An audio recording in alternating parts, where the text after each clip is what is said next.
ವಾಲ್ಮೀಕಿ ಅಭಿವೃದ್ಧಿ ನಿಗಮದ ಹಗರಣ ಪ್ರಕರಣಕ್ಕೆ ಸಂಬಂಧಪಟ್ಟಂತೆ ಒಂದಿಬ್ಬರನ್ನ ಬಂಧಿಸಿ ತೇಪೆ ಹಚ್ಚುವ ಕೆಲಸ ಆಗ್ತಿದೆ. ಪ್ರಕರಣವನ್ನ ಮುಚ್ಚಿ ಹಾಕುವ ಕೆಲಸ ಮಾಡ್ತಾ ಇದ್ದಾರೆ ಅಂತ ಬೆಂಗಳೂರಿನಲ್ಲಿ ಬಿವೈ ವಿಜಯೇಂದ್ರ ಹೇಳಿಕೆಯನ್ನ ಕೊಟ್ಟಿದ್ದಾರೆ. ಹಣ ವಾಪಸ್ಗಾಗಿ ಜೂನ್ 28ಕ್ಕೆ ಹೋರಾಟ ಮಾಡ್ತೇವೆ. ಪರಿಶಿಷ್ಟ ಸಮುದಾಯದ ಹಣವನ್ನ ದೋಚಿದ್ದಾರೆ. ಹೋರಾಟದ ಮೂಲಕ ಹಣ ವಾಪಸ್ ಬರಬೇಕು ಅಂತ ಇದೇ ಸಂದರ್ಭದಲ್ಲಿ ಬಿವೈ ವಿಜಯೇಂದ್ರ ಹೇಳಿಕೆಯನ್ನ ಕೊಟ್ಟಿದ್ದಾರೆ. ವಾಲ್ಮೀಕಿ ಅಭಿವೃದ್ಧಿ ನಿಗಮದಲ್ಲಿ ಹಗರಣ ವಿಚಾರಕ್ಕೆ ಸಂಬಂಧಪಟ್ಟಂತೆ ಒಂದಿಬ್ಬರನ್ನ ಬಂಧಿಸಿ ತೇಪೆ ಹಚ್ಚುವಂತಹ ಕೆಲಸ ಆಗ್ತಾ ಇದೆ. ಪ್ರಕರಣವನ್ನ ಮುಚ್ಚಿ ಹಾಕುವ ಕೆಲಸ ಮಾಡ್ತಾ ಇದ್ದಾರೆ.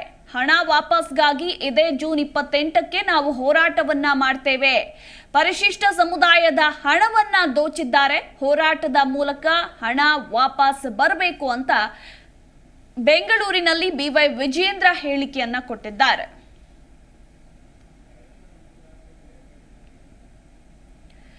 ವಾಲ್ಮೀಕಿ ಅಭಿವೃದ್ಧಿ ನಿಗಮದ ಹಗರಣ ವಿಚಾರಕ್ಕೆ ಸಂಬಂಧಪಟ್ಟಂತೆ ಸದ್ಯಕ್ಕೆ ಈಗ ಆ ತನಿಖೆ ಎಲ್ಲಿವರೆಗೂ ಬಂತು ಅನ್ನೋದ್ರ ಕುರಿತಾಗಿ ಅಪ್ಡೇಟೇ ಇಲ್ಲ. ಸೊ ಅಷ್ಟು ಮಟ್ಟಿಗೆ ಆ ಪ್ರಕರಣವನ್ನ ಮುಚ್ಚಿ ಹಾಕುವ ಯತ್ನಗಳು ನಡೀತಾ ಇದೆಯಾ ಅನ್ನೋ ಅನುಮಾನಗಳು ಕೂಡ ಬಂದಿರುವಂಥದ್ದು. ಇದೇ ಸಂದರ್ಭದಲ್ಲಿ ಈಗ ಬಿವೈ ವಿಜಯೇಂದ್ರ ಕೂಡ ಆ ಸಂಬಂಧ ಪ್ರತಿಕ್ರಿಯೆಯನ್ನ ಕೊಟ್ಟಿದ್ದಾರೆ.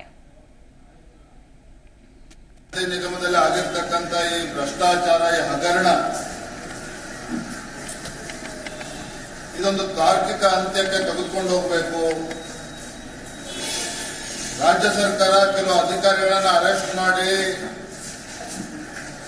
ಏನೋ ಮನೆಯಲ್ಲಿ 10 ಕೋಟಿ ಸಿಕ್ತು, 3 ಕೋಟಿ ಸಿಕ್ತು ಅಂತೇಳಿ ಅಲ್ಲಿಗೆ ತೇಪೆ ಹಚ್ಚಿ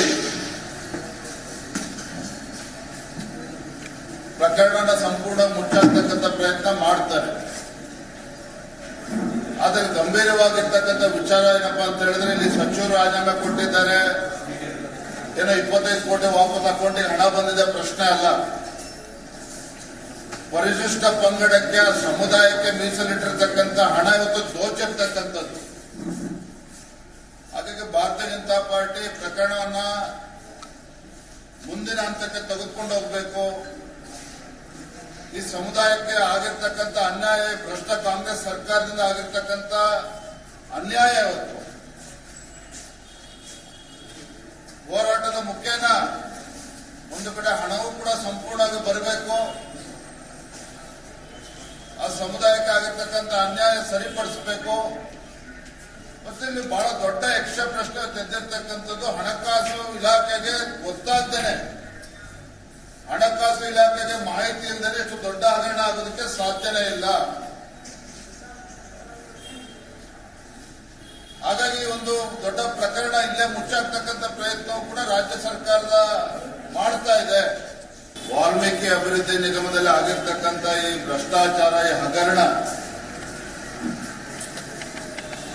ಇದೊಂದು ತಾರ್ಕಿಕ ಅಂತ್ಯ. ಜಿ ಕನ್ನಡ ನ್ಯೂಸ್ ಈಗ ನಿಮ್ಮ ಮನೆಯಲ್ಲೇ ನೋಡಿ. ಎಲ್ಲ ಕೇಬಲ್ಗಳಲ್ಲಿ ಈಗ ಲಭ್ಯ. Sun Direct 292, Jio TV 1334, U digital 162, city cable 51, GTPL 17, Abhishek cables 821, rock line telecommunication 51, Shri Basaveshwara number 60, Vinayaka digital number 53, in digital number 896ರಲ್ಲಿ. ನಿಮ್ಮಿಸ್ತದ ಜಿ ಕನ್ನಡ ನ್ಯೂಸ್ ನೋಡಿ ಆನಂದಿಸಿ.